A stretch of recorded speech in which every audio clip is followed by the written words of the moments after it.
del Señor nos da un versículo muy famoso y muy conocido en Hebreos 11, versículo 6, que seguramente usted ha de haber escuchado antes, donde dice que sin fe es imposible agradar a Dios. O sea, no hay manera de nosotros acercarnos a Él y tener una relación saludable con Él y de tener la confianza y la tranquilidad de que Él nos escucha y que Él ha recibido, es decir, nos ha recibido en su presencia. La única manera es a través de la fe, no es ni siquiera portándome bien, que no estoy diciendo que se porte mal, pero no se logra a través de eso, no es hacer sacrificios humanos o más bien personales, de ninguna cosa que nosotros podamos hacer logra que se abra el corazón de Dios, si no es a través de la fe. Así es que si queremos tener una relación con Dios, es indispensable tener fe, no hay otra forma. Un cristiano que se dice hijo de Dios tiene que tener fe. ¿Por qué? Porque es imposible de la otra manera. Pero bueno, ¿qué es la fe? Y lo hemos escuchado de diferentes maneras. Otra de las más famosas versículos en Hebreos es que dice la fe, pues la certeza de lo que se espera y la convicción de lo que no se ve. Bueno, eso es verdad y es cierto y regularmente se le aplica a la vida cristiana de tener una fe y una esperanza con respecto a lo que esperamos en Cristo. Pero también la fe es la capacidad que Dios ha dado a todo ser humano para que cuando llegue el momento de encontrarnos con el Evangelio, podamos responder con arrepentimiento y refugiarnos en su gracia y alcanzar la salvación. Es decir, en la vida de todos nosotros, todo ser humano, Dios en su gracia, en su misericordia, depositó una medida de fe. Por el solo hecho de haber nacido con una naturaleza que tenemos de pecado, también sembró la llave, es decir, todos llevamos la llave dentro.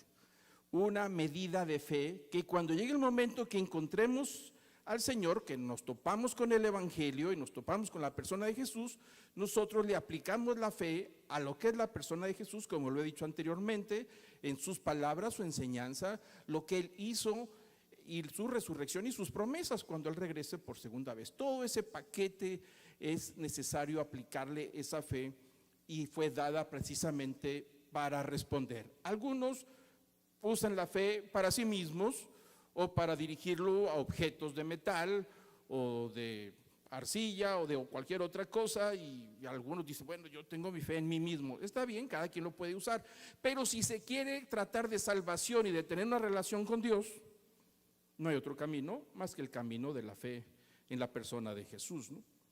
La fe también es el depósito donde descansa todo lo que creemos de Cristo, de Dios, en esa relación. Es nuestra identidad, lo que somos. Es decir, lo que creemos determina lo que somos. Ahí está el sistema de valores, ahí está lo que va y se deposita en lo más profundo de nuestro ser, y que ese sistema de valores, a través de llevarlo a la práctica, lo que creemos, se convierten en convicciones. Y esas convicciones dirigen nuestra vida diaria, en las cosas conscientes y hasta las inconscientes. Así es que ahí está ese depósito de lo que verdaderamente creemos, porque creemos muchísimas cosas, pero no todo lo que creemos lo ponemos en práctica. ¿Estamos de acuerdo? Si usted sale a la calle y le pregunta a alguien que si cree en Dios, pues es probable que le diga que sí, aunque se puede topar con alguien que dice que no. Pero la gran mayoría dice que sí, pero de creerlo y de vivirlo y llevarlo a la práctica y de buscar cuál es lo que Él espera de nosotros, pues hay mucha diferencia. Así es que tenemos que comprender también que ahí es donde descansa lo que tenemos, lo que creemos y lo que realmente somos, y donde está ese código espiritual genético de nuestra nueva vida en Cristo. La palabra bien clara nos ha dicho que nacemos de nuevo a través de la fe y llevamos ese código genético que nos va a llevar a su presencia el día que llegue el momento, es decir, a la vida eterna. En esta nueva familia, pues todos nosotros tenemos en común pues esa parte de la fe. Para el cristiano, para el seguidor de Jesús, para el discípulo de Jesús, la fe es el cimiento. También, aparte de ser un depósito, es el cimiento de un templo espiritual que se levanta en todas partes del mundo. Y ese templo espiritual, ahí se glorifica y adora a la persona de Jesús siendo Él mismo la cabeza del cuerpo, donde se atesoran y valoran en alta estima sus dichos, sus hechos y sus promesas. La palabra nos enseña que este templo espiritual, donde cada uno de nosotros somos como piedras vivas, dice el apóstol Pedro. Es decir, estamos formando un templo espiritual. Aquí todos nosotros estamos en este templo espiritual donde la persona de Jesús está presente, donde Dios está presente y nosotros le adoramos, le alabamos y le servimos. Así es que el reino de Dios está completamente fundado sobre la fe en la persona de Jesús. ¿Y por qué sobre la fe? Porque a Cristo no lo hemos visto, ni usted ni yo. No es con que se le apareció en una tortilla y ahora ya sabe cómo es, o en el mapa de humedad de alguna pared por ahí dice, ese es Jesús. No, así, a Jesús nadie lo ha visto. Vendrá una vez y lo veremos cara a cara cuando llegue el momento. Pero nosotros nos hemos convertido en discípulos suyos, en hijos de Dios, a través de la obra de Cristo en la cruz, fundado en la fe. Jesús dijo en una ocasión, le dijo a Tomás, aquella ocasión cuando dice, si yo no meto mi mano en su llaga y veo ahí las llagas de sus manos y sus pies, yo no voy a creer. Y Jesús le responde y le dice, bienaventurado aquellos que sin ver creen. Bueno, habló de nosotros. Nosotros no lo hemos visto, pero creemos en Él y estamos convencidos, una convicción que rige nuestra vida y que nos va a llevar a ese día cuando estemos cara a cara con Él. Así es que este reino fundado en la fe en la persona de Jesús, la fe es el conducto por el cual nos relacionamos con Dios. ¿Por qué es el conducto? Porque sin esa fe no podemos tener una relación con Dios. Podemos hacer una religión, podemos hacer un sistema religioso que no requiere de la fe, solamente la práctica de rituales y observancias, pero eso no significa que tengamos una relación con Dios, porque la única manera es a través de la fe. Como leímos al principio, sin fe es imposible tener una relación con Dios.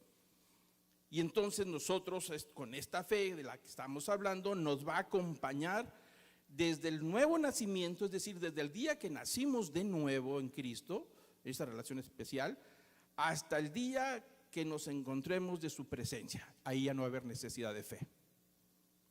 El día que soltemos este cuerpecito y que nuestra alma se presente delante del Señor, ahí ya no hay necesidad de fe, porque ya estaremos cara a cara. Pero mientras tanto, esta fe nos acompaña para poder vivir y estar en este mundo, mientras llega ese día. La fe, algo interesante que debemos de tener claro, es que la fe se fortalece o se debilita. Perdón, disculpen. La fe se debilita. Podemos fortalecerla a través de nuestra práctica y nuestra relación con Dios, o se puede debilitar a través de los obstáculos que encontremos en la vida. Y cuando pensamos que no hay una respuesta de parte de Dios, o encontramos cierta decepción o cierto desánimo, pues la fe se va debilitando. La fe se puede aumentar y también se puede disminuir. De la dosis de fe que Dios nos dio a todos, una vez que tenemos un encuentro con Él, nos toca a nosotros aumentarla, fortalecerla, hacerla más grande. O podemos disminuirla y decir, sí tengo fe, pero es una fe pequeña, es una fe chica, una fe débil, y ahí está. Gracias.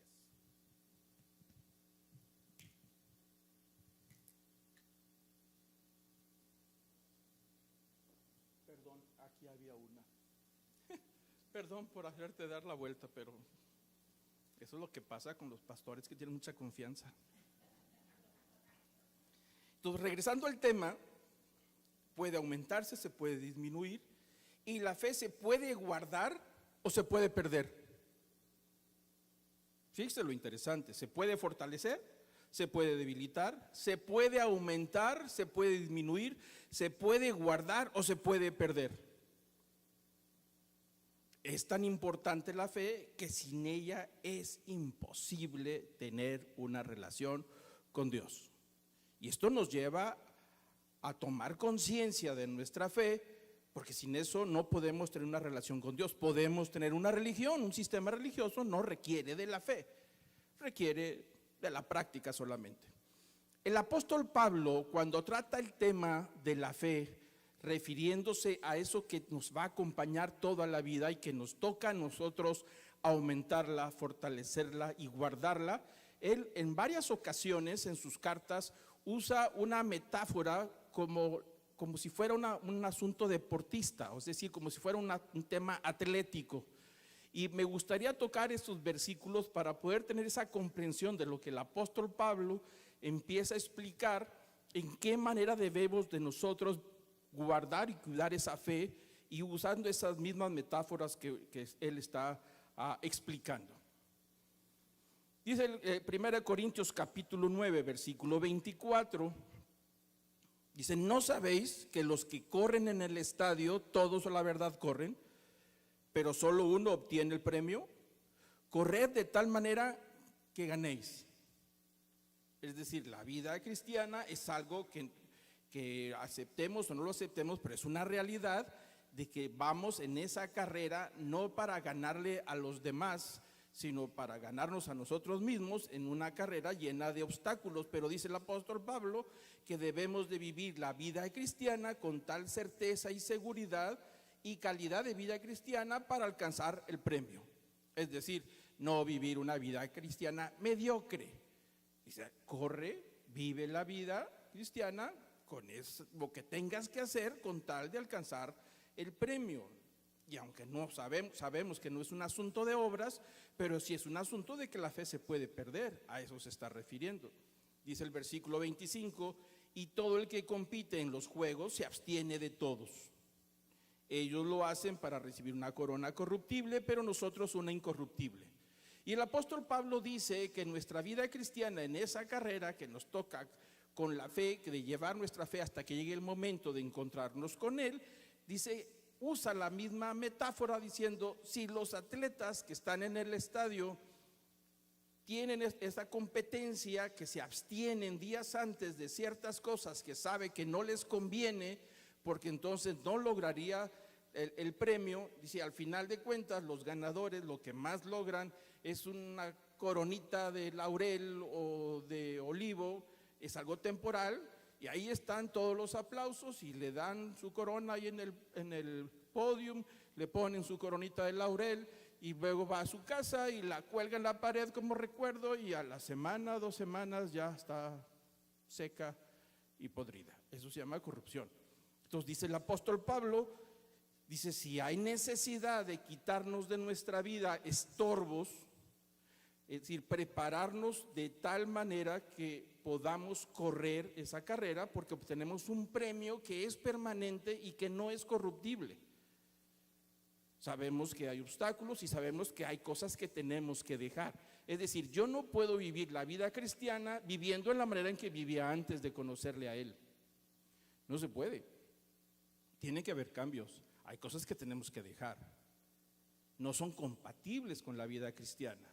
Por eso dice el apóstol Pablo que tenemos que abstenernos. No es posible correr la carrera el día de mañana, con una carrera importante, y en la madrugada aventarse unos tacos de puerco.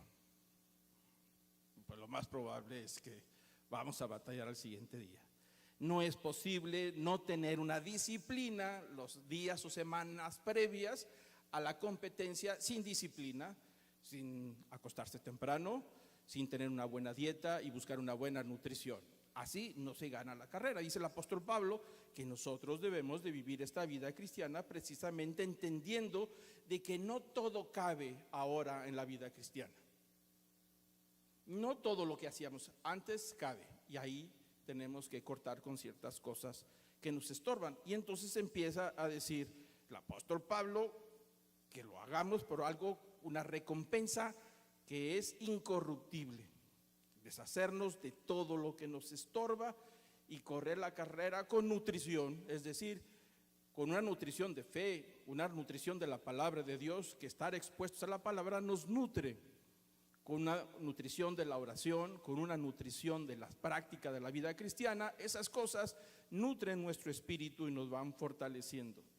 Así es que nuestra vida espiritual debe de ser nutrida con la palabra de Dios, con el vínculo entre nosotros, entre los hermanos, hay una riqueza que se da entre nosotros, es decir, la presencia del Padre, la presencia del Hijo y la presencia del Espíritu Santo está entre nosotros. Por el solo hecho de estar aquí hay bendición, y hay bendición entre nosotros. Entonces hay un nutriente que se da unos con otros. Interesante cómo el apóstol Pablo se refiere al tema de unos a otros, y ahorita lo vamos a tocar. Entonces, nutrir nuestro espíritu con una vida espiritual, definitivamente buscando al Espíritu Santo en todo. Dice el versículo 26, por tanto, yo de esta manera corro, no como sin tener meta, de esta manera peleo, no como dando golpes al aire. Es decir, entendiendo y teniendo claro que nuestra vida cristiana, que esta carrera que hemos emprendido tiene un sentido. Al momento en que le perdemos sentido a la vida cristiana, hemos perdido el rumbo de por qué creo lo que creo, por qué voy a la iglesia, por qué leo la Biblia, por qué comparto el evangelio, por qué. O sea, necesitamos comprender y tener un sentido lo que estamos haciendo y la manera en que vivimos. Eso es determinante con respecto a nuestra fe. Si nosotros vamos en piloto automático, es decir, vivir la vida cristiana así automáticamente con nuestra mente en otro lugar, entonces nos estamos convirtiendo en una religión. Si yo no le aplico mi conciencia, mi corazón a lo que yo hago, a lo que digo y a lo que vivo, pues eso se convierte en una práctica religiosa y no en un asunto de fe. Perder el sentido en la vida cristiana es perder el rumbo y es perder la fe poco a poco. Hay un autor de un libro muy famoso que se ha hecho famoso en las últimas décadas, de un judío que estuvo en los campos de concentración en Auschwitz, y ahí él obviamente estuvo con muchos judíos, que muchos murieron.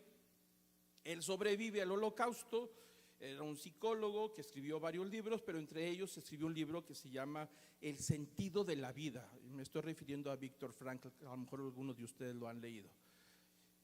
Y él decía, en uno de sus párrafos, dice que cuando él estaba en el campo de concentración, que era muy claro saber quiénes iban a sobrevivir y quiénes no. Dice, aquellos que habían perdido el sentido de la vida en el campo de concentración, ya estaban muertos, era un asunto de tiempo. Dice, curiosamente, aquellos que tuvieran un sentido más allá del sufrimiento y más allá del campo de concentración, sobrevivieron. Y él encontraba que el sentido de la vida determina muchísimo la calidad de vida que tenemos en el presente y hacia dónde vamos y cómo vamos a llegar. El versículo 27 dice, sino que golpeo mi cuerpo y lo hago mi esclavo, no sea que habiendo predicado a otros, yo mismo sea descalificado. Ahí el apóstol Pablo está tocando un tema interesante porque dice, sino que golpeo mi cuerpo y lo hago mi esclavo.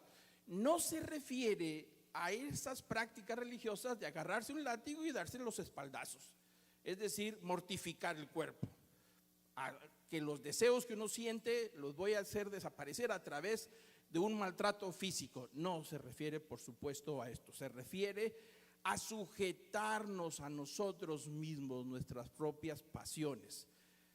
Dice el apóstol Pablo, dice que lo sujeta y lo hago mi esclavo, es decir, para que obedezca, para que el cuerpo con nuestras pasiones y deseos no determine nuestra manera de vivir como hijos de Dios, sino que sea la esperanza, las metas y el objetivo hacia donde vamos que determine la calidad de vida cristiana. Es decir, correr contra nosotros mismos, lo hemos comentado en otras ocasiones. No podemos nosotros decir, bueno, es que yo así soy. No funciona en la vida cristiana. Decir que somos como somos porque así él era el abuelo, por supuesto que tampoco funciona. Es que así era mi abuelo y yo abuelié. Soy igual que él, y así me dicen mis tíos, y así me dicen todos. Así es que pues ya estaba determinado que yo iba a ser así. No funciona. De que porque fuimos traumados en la infancia, todos fuimos traumados. Es que a mí yo estoy muy traumado, por eso hago lo que hago, porque a mí en la niñez me trataron de una manera.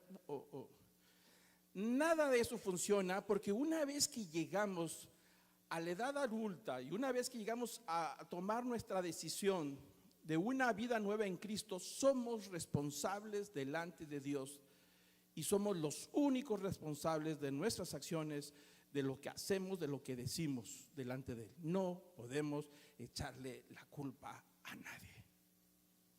Si así era el abuelo, pues que Dios tenga misericordia del abuelo.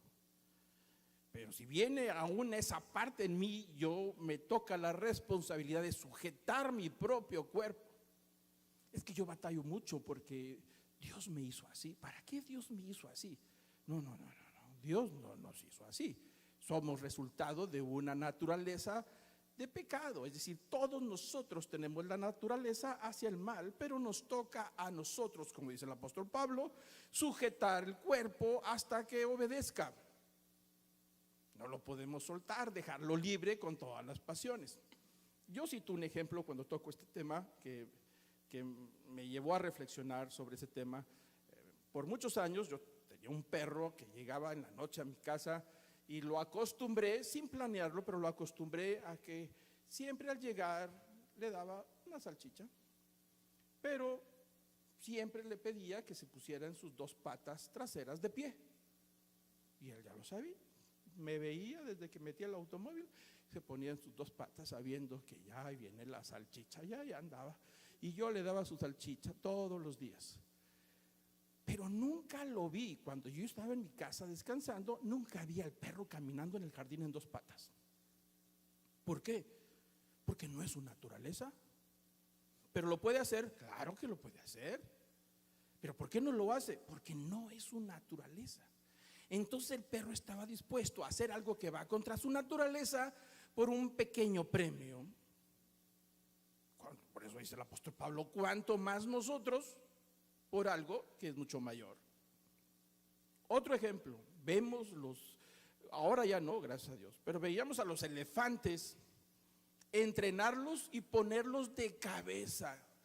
Imagínense la cantidad de kilos de lo que pesa, no sé si 1 tonelada o cuánto pesarán o más de 1 tonelada, y lo logran poner de cabeza y ahí está de cabeza.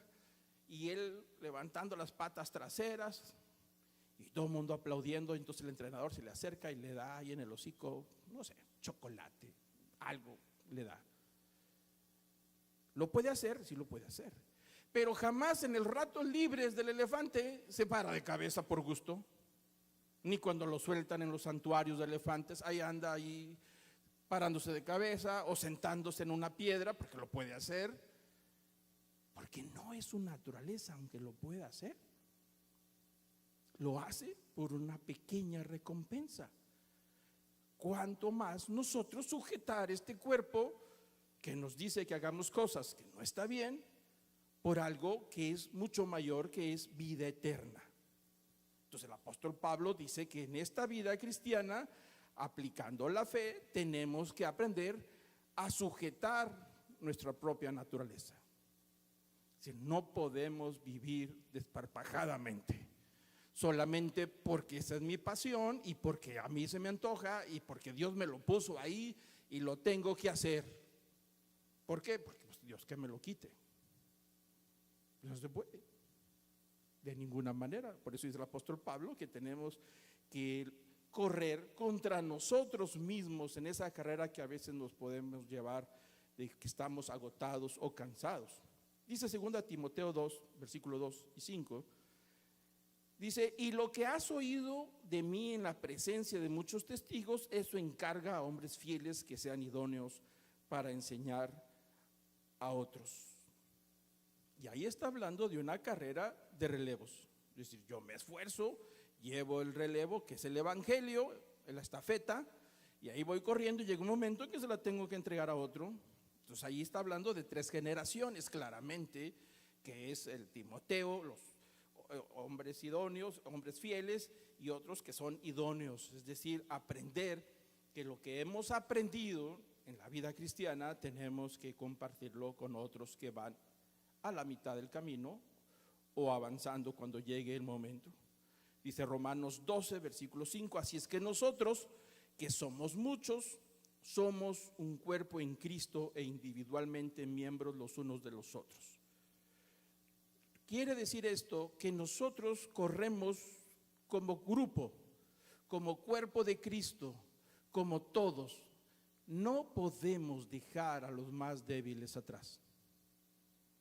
No se puede. De ninguna manera. Entre nosotros tenemos que vivir la vida cristiana y al mismo tiempo ayudar a los débiles en la fe. Estar dispuestos a llegar al último con tal de cargar a aquel que ya no puede correr.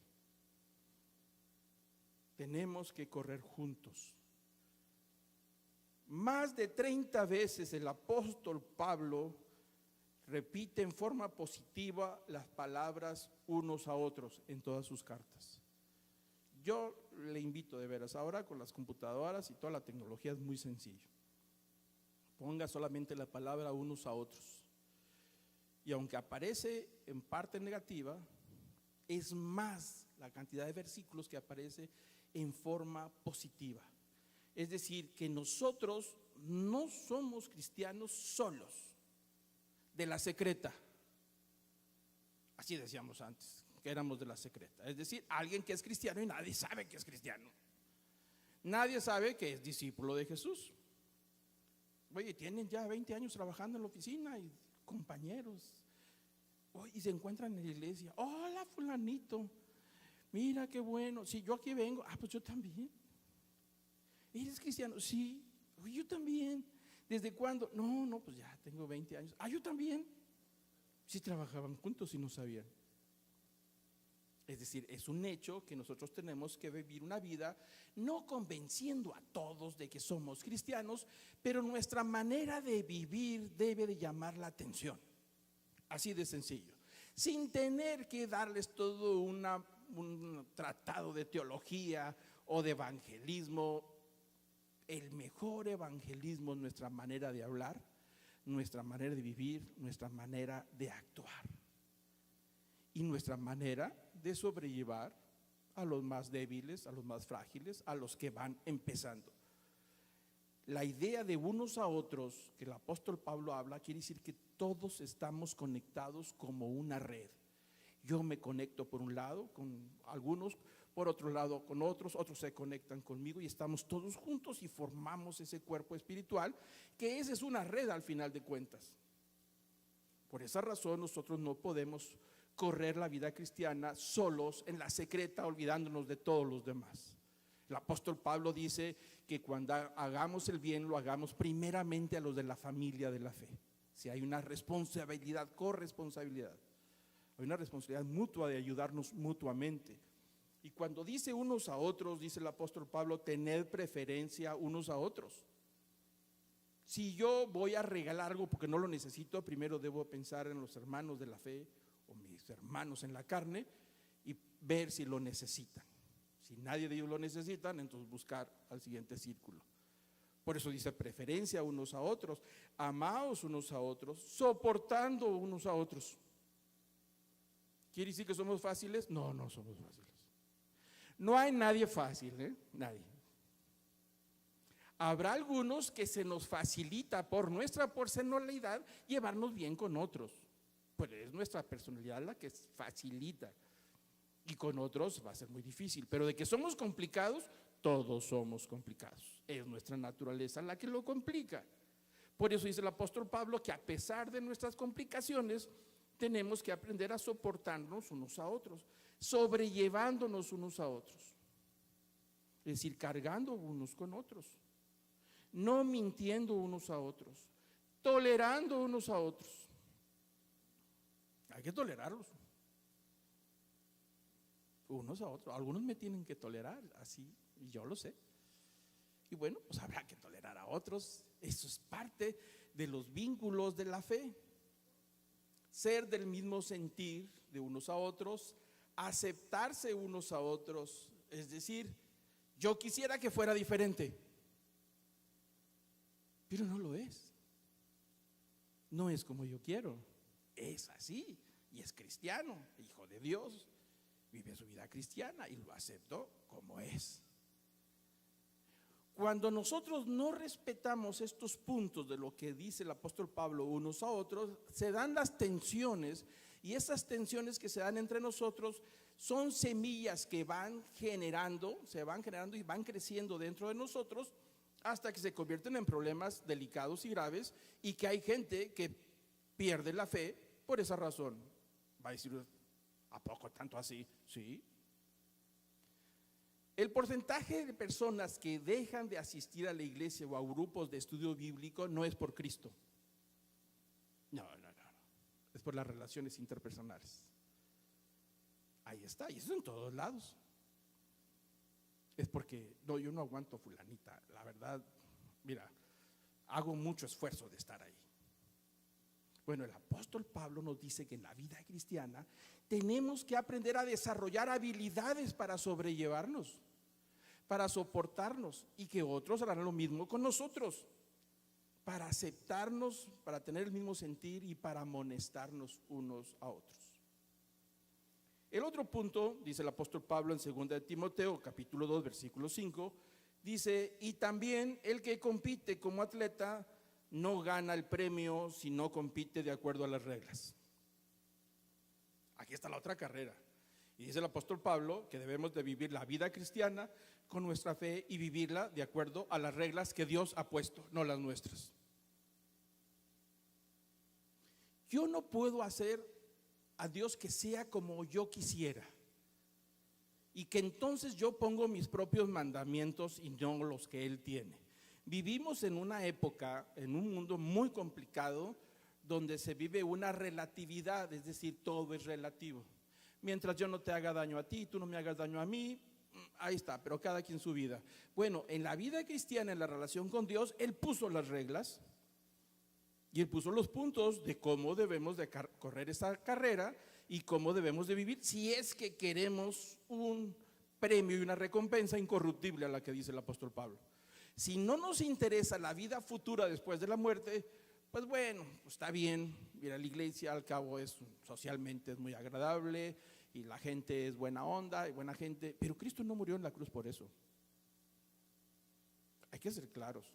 Es que me junto con ellos porque pues son más honestos, ojalá te encuentres un buen cristiano, una buena cristiana, porque son mejores gentes, no son perfectos, pero tienen mejores cosas. No, eso no es.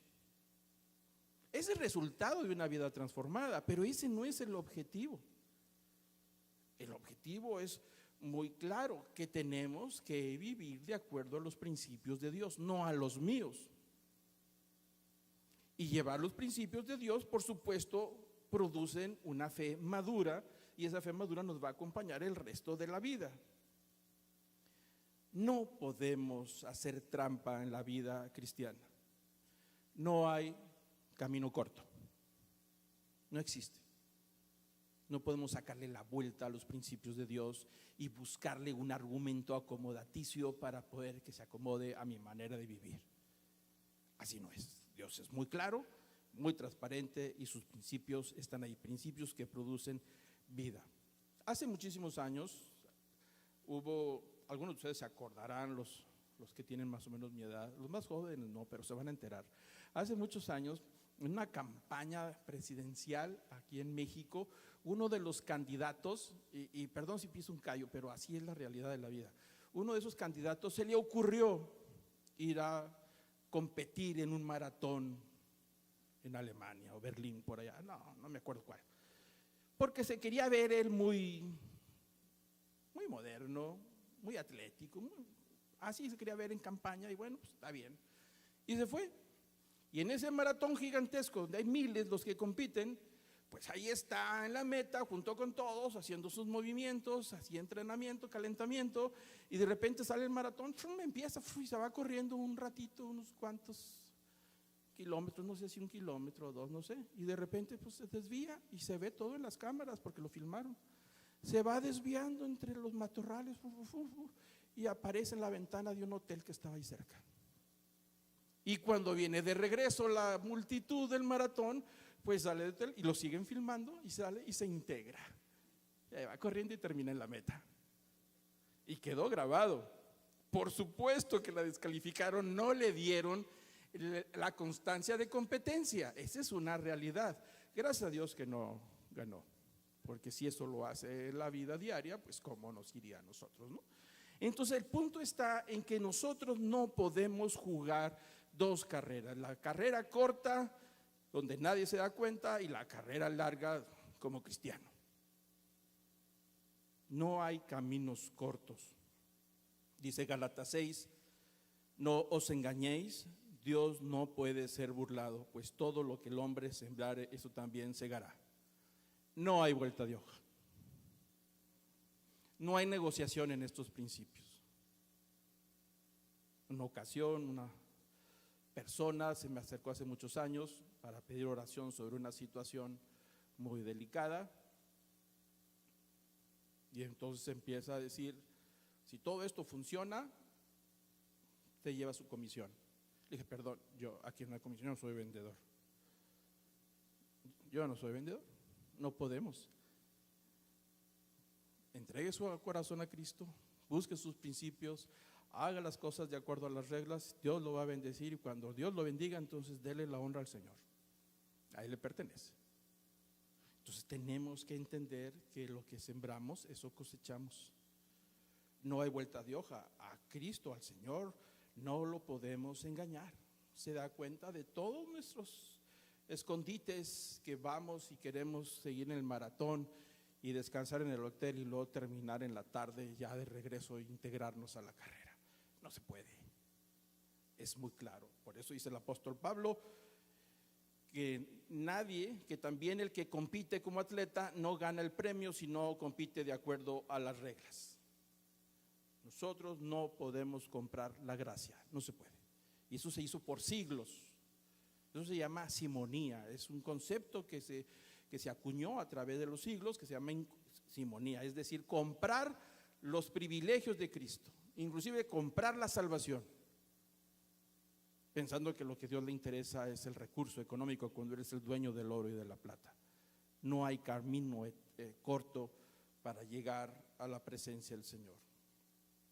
Hebreos 12, capítulo 1, 12, versículo 1 y 2 dice: por tanto, puesto que tenemos en derredor nuestro gran nube de testigos, despojémonos también de todo peso y del pecado que tan fácilmente nos envuelve, y corramos con paciencia la carrera que tenemos por delante, puestos los ojos en el autor y consumador de la fe.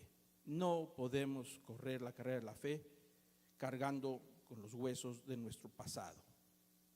Asegurémonos de buscar la sanidad del Señor y el perdón de la gracia de Cristo. Así es que despojémonos de todo peso, es decir, de todas las cosas que arrastramos. Si hemos llegado al camino del Señor y hemos estado en su presencia y hemos alcanzado el perdón, aprendamos a perdonarnos a nosotros mismos por lo que hicimos en el pasado. Pero no podemos cargar con los huesos del pasado en la vida cristiana, porque los huesos del pasado huelen feo y contaminan nuestra presente. Aprender a perdonar a otros que en el pasado nos hicieron cosas, o aprender a pedir perdón hasta donde sea es posible, porque dice el apóstol Pablo que estemos en paz en la medida de lo posible. Hay veces que no se puede, y pues no se puede, y pues no se puede, que dice que no dependa de nosotros esa situación. Pero cargar con el dolor del pasado contamina el presente. Es decir, es que lo que yo viví, es que ya no funciona. Son pesos que nos estorban para alcanzar los propósitos que Cristo tiene. Necesitamos encontrar la sanidad de Él. Necesitamos correr esta carrera con ligereza, con salud, una salud espiritual. Y lo que quedó atrás, quedó atrás. Porque no nos sirve de ninguna manera cargar esta carrera solamente llevando lo que está echado a perder. Aprender a perdonarnos a nosotros mismos. Si Dios nos ha perdonado, perdonémonos nosotros. Es que no debí de haberlo dicho, es que no debí de haberlo hecho. ¿Por qué dije que sí? Y ahí nos trae esas palabras por años. ¿Por qué dije que no? ¿Por qué? ¿Por qué? ¿Y por qué? Y ya tenemos una vida en Cristo, y ahí está la semilla del pasado que Cristo nos ha perdonado, y nosotros no podemos seguir la vida cristiana cuando nosotros no nos hemos perdonado o vivir el perdón del Señor. Asegurémonos de buscar su sanidad y el perdón y perdonarnos a nosotros mismos. Filipenses 3, versículo 13 y 14. Hermanos, yo mismo no considero haberlo alcanzado, pero una cosa algo, me olvido de lo que queda atrás, lo que hablábamos ahorita, y me extiendo a lo que está adelante. ¿Qué quiere decir me extiendo a lo que está adelante? Es muy sencillo, como dicen los mexicanos, con el pecho por delante, hacia adelante, entrones, entrados, el pecho adelante. Cuando viene el atleta en esa carrera y que está cerca de la banda que es la meta, ¿qué es lo que hace? Se extiende, pone los brazos hacia atrás y con el pecho por delante rompe el listón que está ahí. Eso es lo que quiere decir, extendiéndonos. Y extenderse significa hacer un esfuerzo más allá de lo que nos sale natural. Cuando el atleta va en ese punto, va cansado. Si estamos cansados en la vida cristiana, dice el apóstol Pablo, vamos a extendernos más allá de lo que sentimos, más allá de lo que creemos, más allá, es decir, extender hacia adelante creyendo que lo vamos a ver. Mire, si todos tenemos el cuello torcido, cuando nos levantamos en la mañana nos duele todo, y con la edad batallamos para dar vuelta a la derecha o voltear a la izquierda. Pero yo le pido que en su casa haga un experimento, y funciona, pero esto lo estoy diciendo. Si usted se para y voltea a ver hasta dónde puede voltear su mirada al lado derecho, va a haber un punto. Y si lo hace a lo izquierdo, hasta ahí, esos son mis límites. Pero si usted pone un punto más a la derecha, lo va a lograr. Se lo puedo asegurar. Haga el experimento y después me dice, es que yo no pude. Bueno, pues tendrá que ir a ver al doctor. Pero regularmente, si pone un punto más allá de lo que logró en el primer intento, lo más seguro es que lo va a lograr. Eso es a lo que se está refiriendo el apóstol Pablo. Ir más allá de lo que creemos que podemos. Extenderse a lo que está delante significa creer y aplicar la fe a lo que creemos que podemos, es decir, a lo que Cristo ve. Él está viendo algo que nosotros no vemos. Y ahí es donde tenemos nosotros que extendernos. Dice, me olvido de lo que quedó atrás y al contrario me voy mucho más adelante y prosigo a la meta para obtener el premio supremo llamamiento en Cristo Jesús. Dos errores comunes en ese tipo de práctica en la carrera. Perdemos tiempo cuando volteamos hacia atrás para compararme con los demás. No se puede, en la vida cristiana no podemos perder el tiempo comparándonos con otros. Oye, es que el otro es más espiritual, es que el otro tiene más dones, es que el otro habla mejor, es que el otro canta muy bien, es que el otro tiene otro espíritu. No se compare con nadie. Usted tiene su vida con el Señor y tiene su propia carrera y hay mucho que hacer. Y perdemos el entusiasmo y la energía para voltear atrás a ver cuántos obstáculos hemos logrado saltear o derrumbar. Dijo Jesús, aquel que pone la mano sobre el arado y voltea para atrás no es apto para el reino de los cielos. Voltear hacia atrás y ver cuántos obstáculos derribamos, lo único que ocasiona es perder el entusiasmo, perder la energía. Es que hubo algunos que casi nomás con la puntita del pie y los derribé. Y otros caímos en el suelo y nos revolcamos y nos quedamos ahí. Es que ya han sido muchos los que he derribado. Es pérdida de tiempo. Que lo digo en serio, es pérdida. Todos nosotros hemos tratado de saltar algunos obstáculos y no hemos podido. Hicimos el intento, sin excepción. Todos tenemos algún fracaso o varios, pequeños o grandes. Es una pérdida de tiempo voltear hacia atrás y ver cuántas veces hemos fallado. Vienen obstáculos, ahí vienen más. Es parte de la vida de todos los seres humanos y del cristiano también. ¿Habrá más obstáculos? Sí, va a haber más. Algunos los vamos a saltar limpiecitos en el aire, sí. Otros, no. Y no soy profeta en la vida cristiana. Y algunos con el ya casi los saltábamos, los vamos a derribar. Pero es una pérdida de tiempo y de energía y de entusiasmo evaluar ese tipo de intentos. El apóstol Pablo, voy ya terminando, dice en 2 Timoteo capítulo 4, dice algo que me ha llamado mucho la atención y siempre me sacude el alma cuando lo leo, porque estamos hablando del apóstol Pablo ya viejo, avanzado en edad, encarcelado en sus últimos días, dice el capítulo 4, versículo 6, porque yo ya estoy para ser derramado como una ofrenda de libación, y el tiempo de mi partida ha llegado.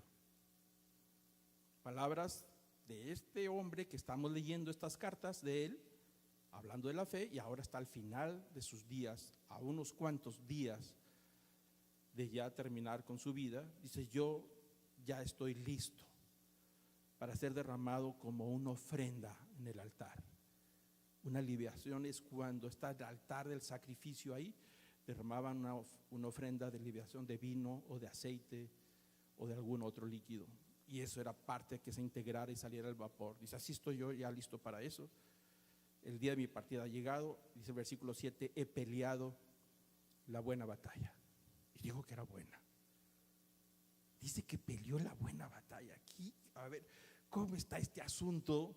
¿Cuántas batallas hay buenas? Pues sí, hay cocolazos de allá para acá y de aquí para allá, de todos lados, y heridas y maltratos y cansancios, pero dice que es buena.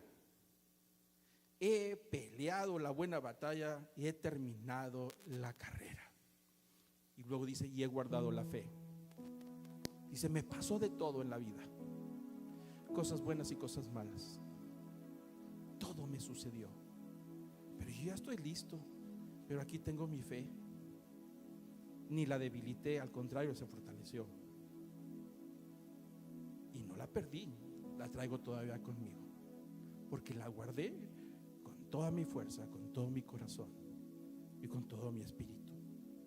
Dice: en el futuro, dice el versículo 8, me está reservada la corona de justicia que el Señor, el juez justo, me entregará en aquel día, y no solamente a mí, sino a todos los que aman su venida. Pero ¿qué significaba esto de la pelea y de la carrera? Nos da una descripción, 2 Corintios 6, versículo 4-10, para que tengamos una idea de lo que él hablaba de la buena batalla, de la buena carrera.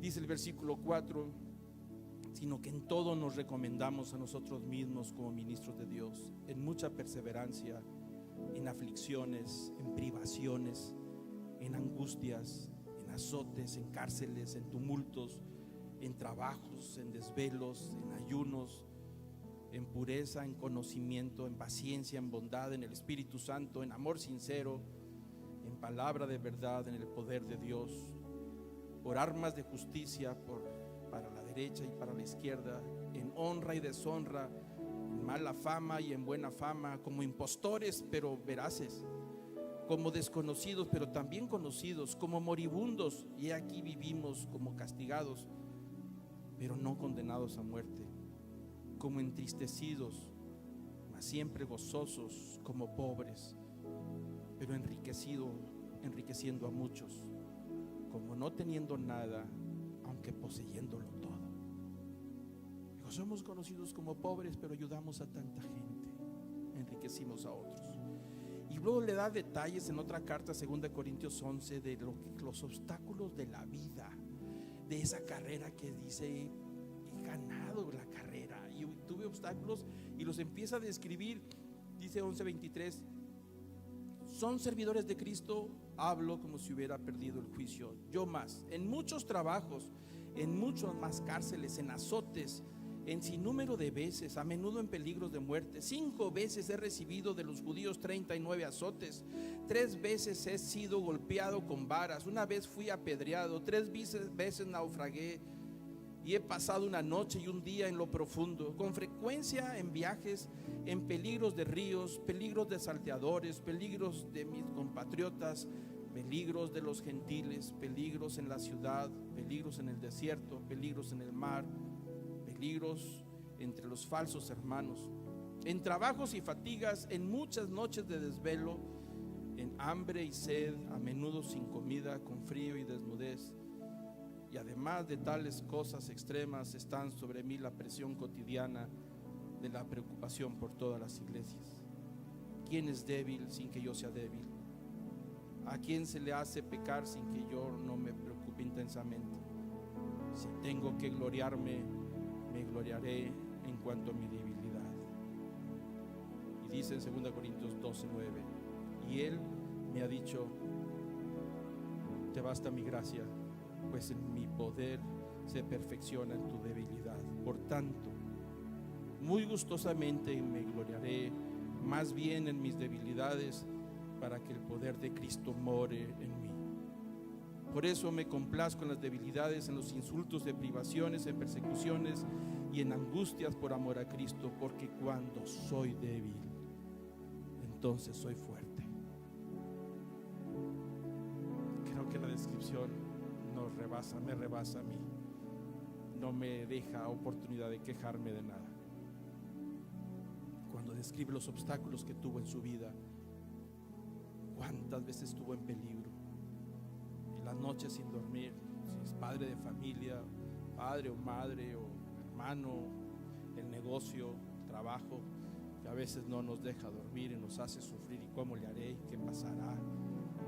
Y si aún con todo lo que tengo que enfrentar en la vida diaria, todavía le agrego mis preocupaciones en la noche, los pendientes que tengo, que hacen que me sienta débil y que me pueda sentir frágil.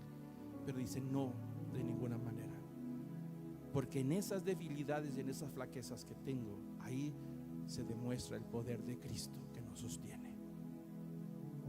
Ahí se demuestra la presencia de Él en la vida. Cuando soy débil, entonces es que soy fuerte. Y Apocalipsis 4 dice algo muy interesante. En la vida vamos a tener de todo, eso ya lo hablamos, pero también habrá premios y recompensas, nuestros logros, lo que hemos alcanzado.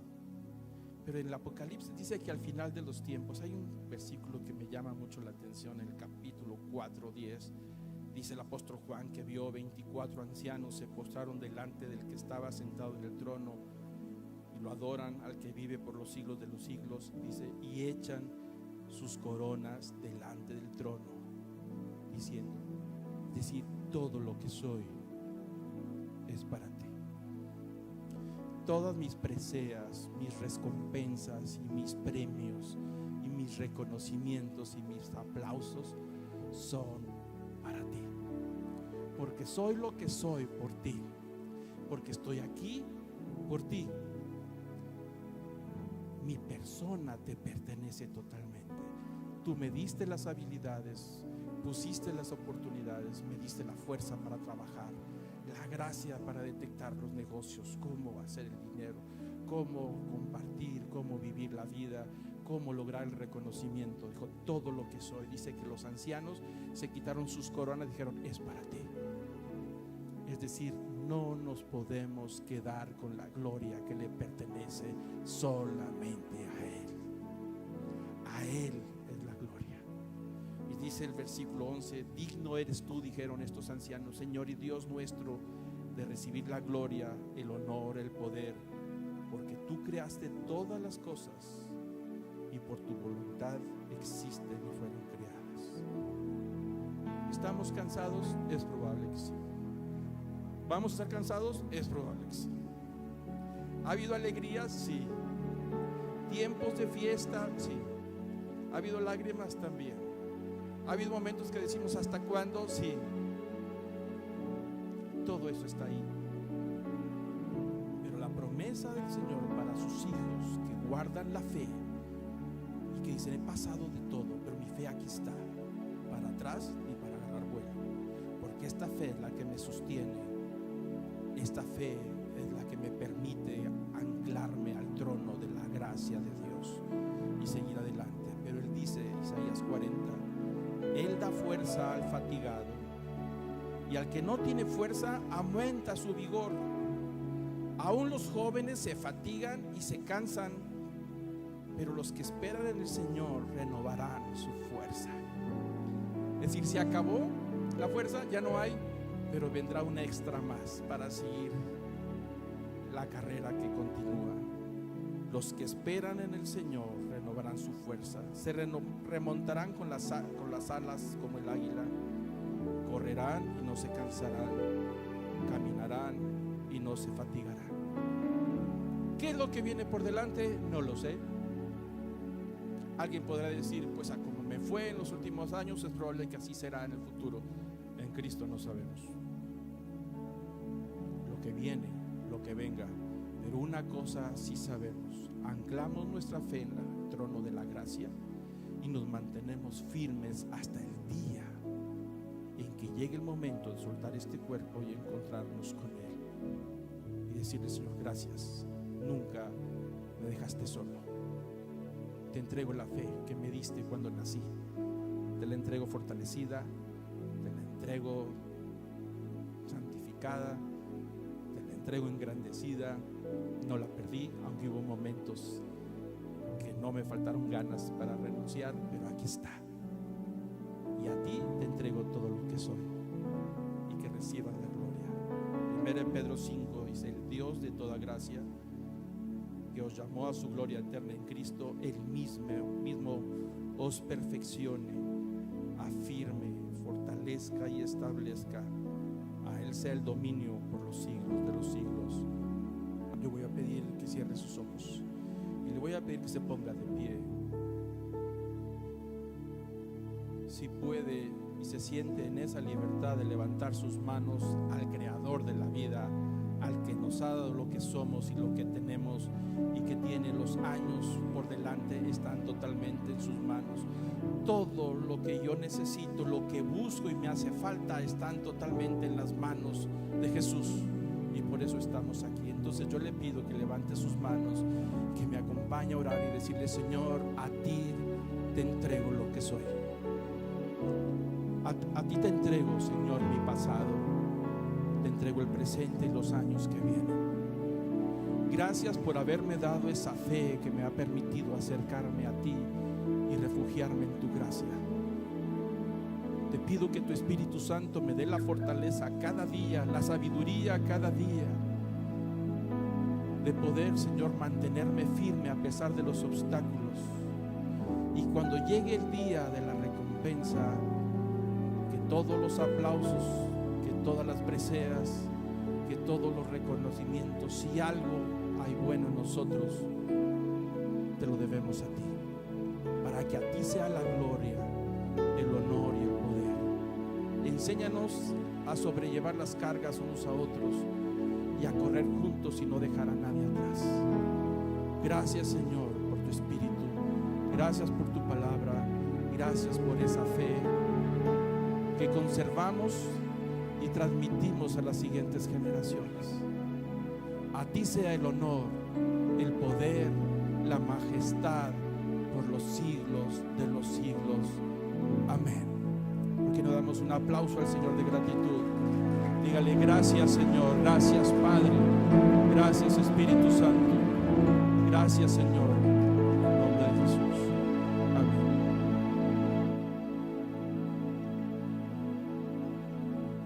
Gracias, Señor. Queremos darte gracias.